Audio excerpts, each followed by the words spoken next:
Once you've mastered the setup and the takeaway, it's time to get us all the way to the top of the backswing.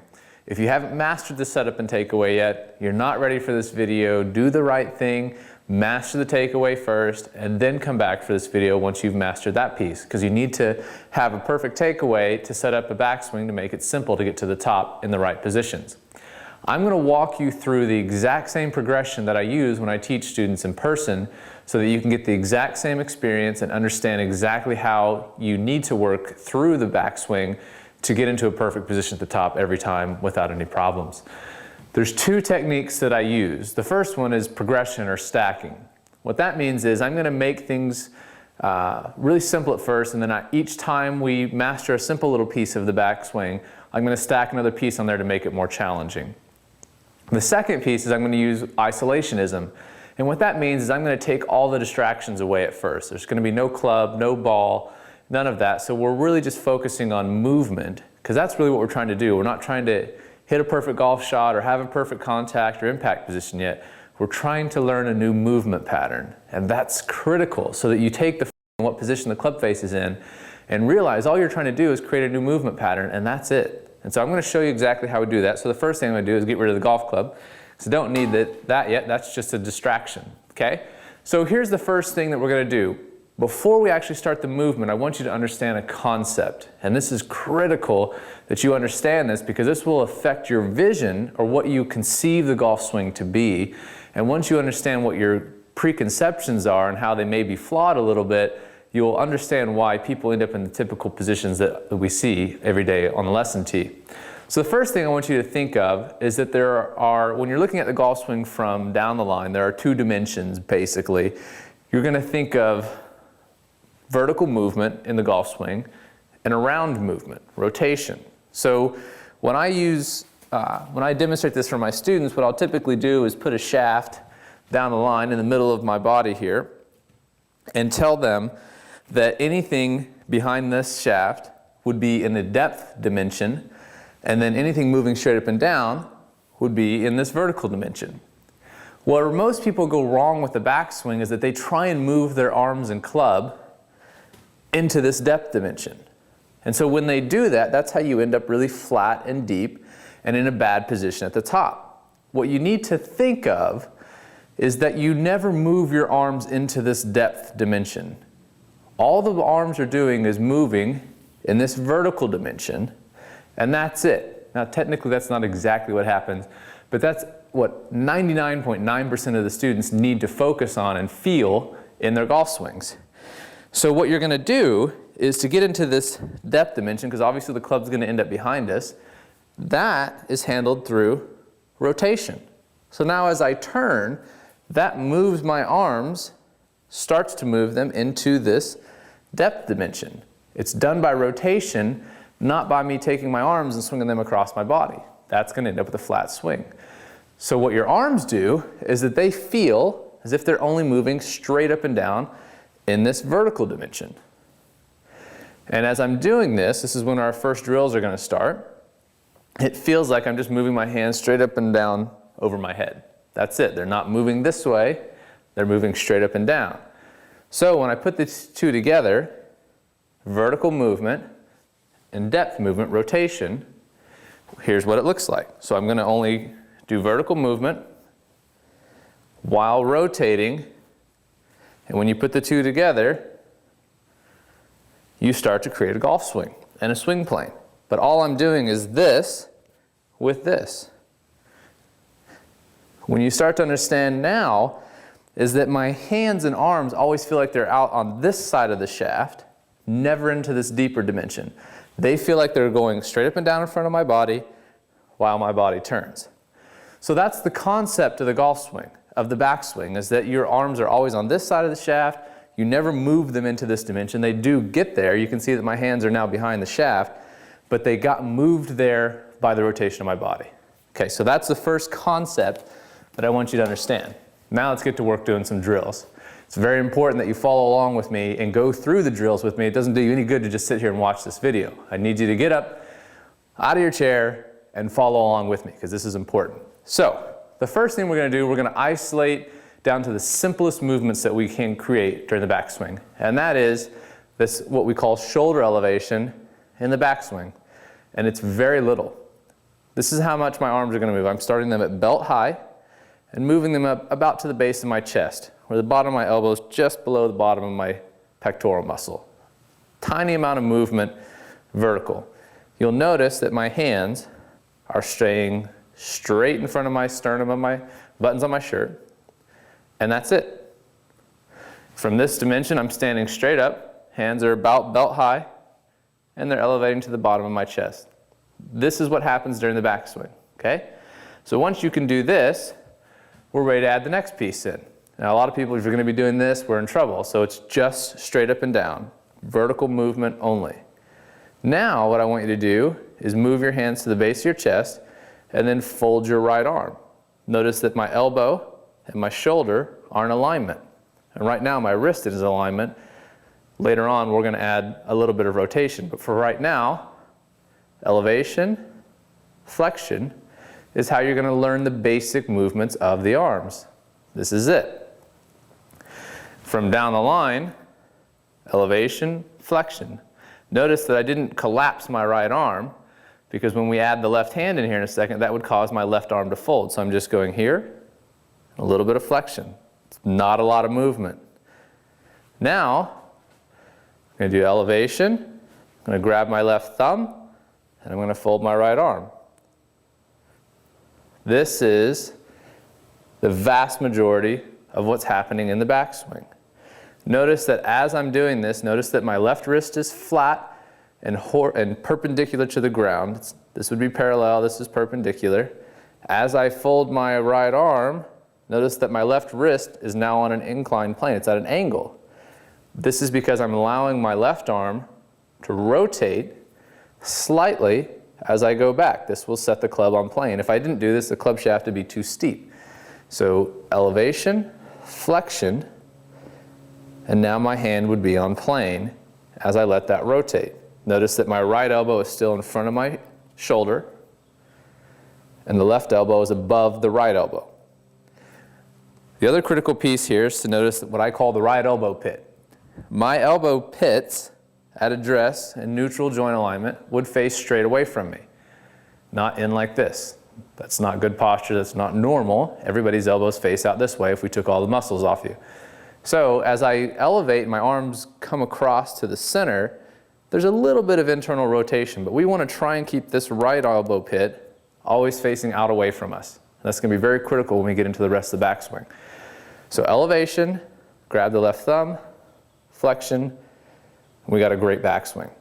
Okay, now as I mentioned, there's going to be a little bit of rotation here. We're not going to worry about this so much for now. Just here, get that elbow and wrist, shoulder in alignment. From down the line, we've got elevation, flexion. Notice that there's not a great deal of bend in my right arm. I want to feel like I have a lot of width and my hands are out away from me. I'm not trying to rip my thumb back into my shoulder. It's here, and that's it. That's the basic movement of the arms, okay? So now what we're going to do, once you can do that correctly and watch yourself in a mirror that you look just like I did there, now what we're going to do is we're going to stack another piece on there. So what we're going to do is we're going to do rotation with our elevation and flexion. So we're going to make it a little bit more challenging. What we're going to do here is elevation, flexion.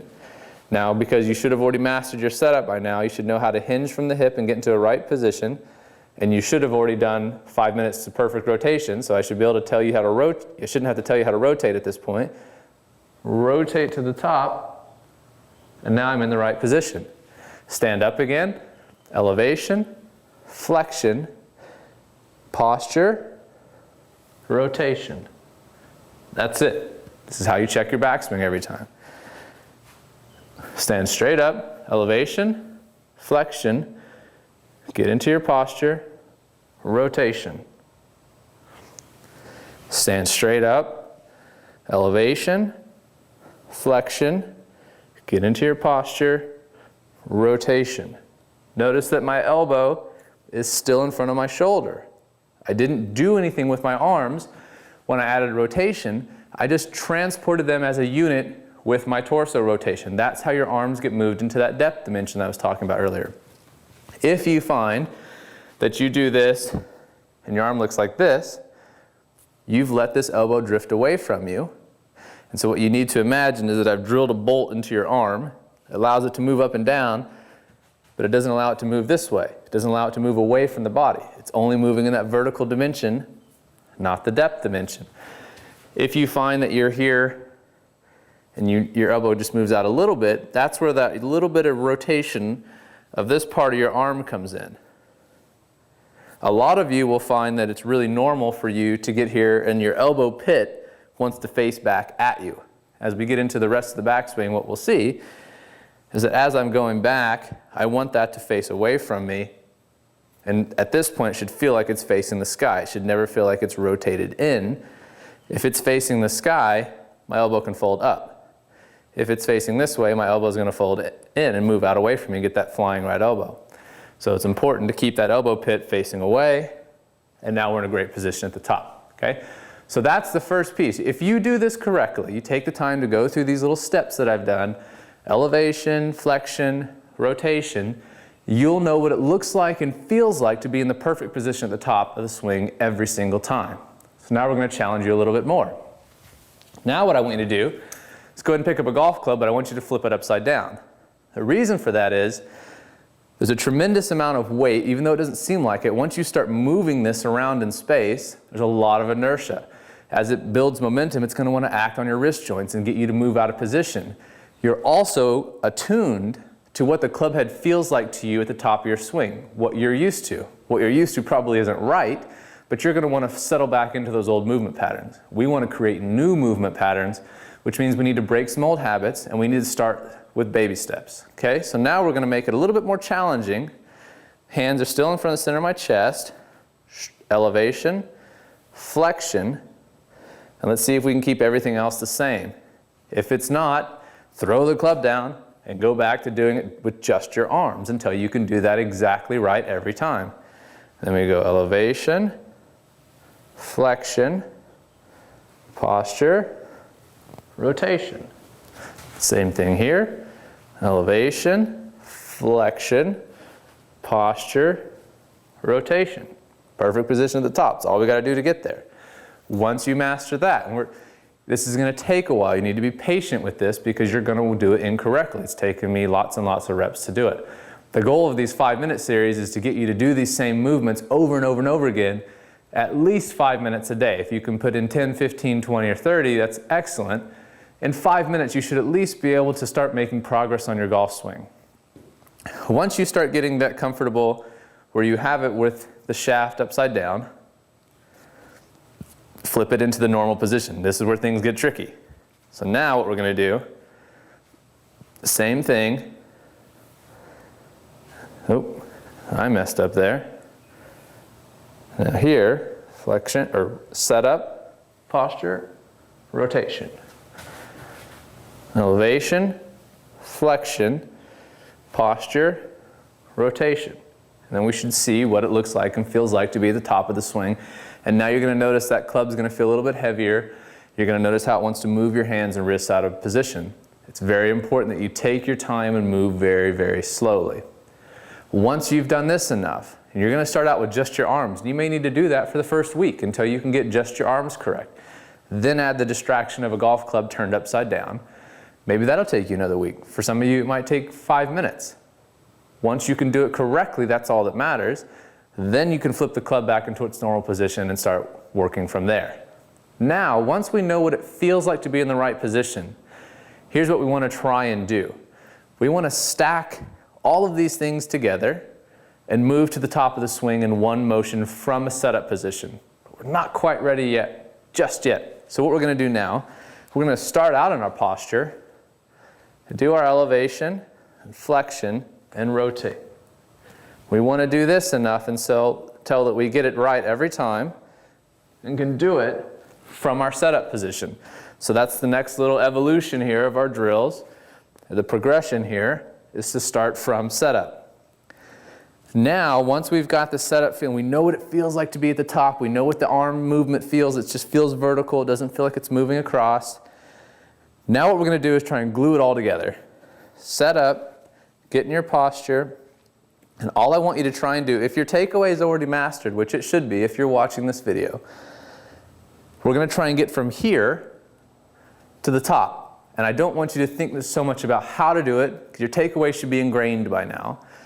What I want you to do is let your movement patterns happen, let your takeaway happen, and feel the same things at the top, okay? So you know what it feels like. You should have done enough reps right now by the time you move to this final stage of trying to do it correctly with the club in your setup position, flipped upside down, or flipped normal right side out. Then it's going to be just getting to the top. And first, we're going to take another distraction out. We're going to take the weight of the club head out of there. I'm going to start in my setup position with just the shaft, or just the butt end of the club down. And I'm just going to try and get to that same setup position, or top of the swing position, by doing the same move. So I'm feeling this and this with a club in my hands. And just trying to get to the top. If you can't do it with a club in your hands, throw the club down, grab your left thumb, and create the same movement. But now we're doing it from our setup position. Until you can do that right, there's no point in having a club. Once you get it all together, then take the club, get in your normal setup, normal grip, and just try and move to the same position at the top every time. Check yourself in a mirror. If you don't have a mirror or camera, you're going to have a hard time mastering these moves. You must be able to see exactly what you're doing. Once you can do this, you will have a perfect backswing every single time.